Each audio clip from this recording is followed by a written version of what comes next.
Shalom. Deuxième partie sur l'explication sur la résurrection de Lazare. Mais nous avons dit, nous ne pouvons pas parler de la résurrection de Lazare sans toutefois parler de sa mort. Nous avons constaté dans le premier numéro que Lazare est mort de deux choses. Ces deux choses sont la maladie ainsi que l'absence de Jésus. C'est que l'absence de Jésus a causé la maladie ainsi que la mort de Lazare. Mais nous voulons comprendre, c'est Lazare qui tombe malade dans l'absence de Jésus. Qui est-il? Ça, c'est très important. Alors, je prends déjà, c'est Lazare comme étant Adam. Souvenez-vous que Lazare avait deux sœurs qui sont Marie et Marthe.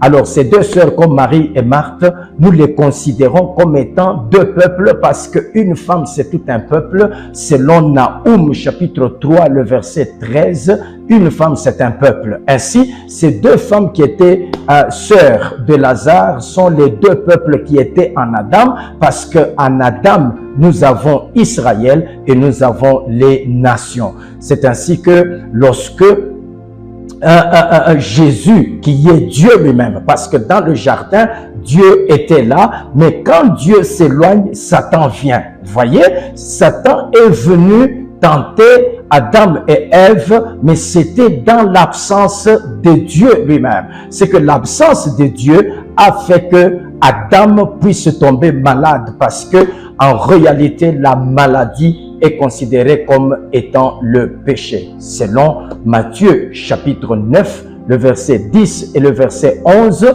les publicains ont vu, en fait, les gens ont vu Jésus manger avec les gens de mauvaise vie et ils se disent, mais pourquoi votre maître mange-t-il avec les publicains et les gens de mauvaise vie? Jésus dira, écoutez, ce ne sont pas ceux qui se sentent bien qui ont besoin du médecin, mais ce sont les malades. Alors là, Jésus nous montre que les malades sont les pécheurs et la maladie est considérée comme étant le péché ou les péchés est considéré comme la maladie. Voilà, que Dieu vous bénisse abondamment.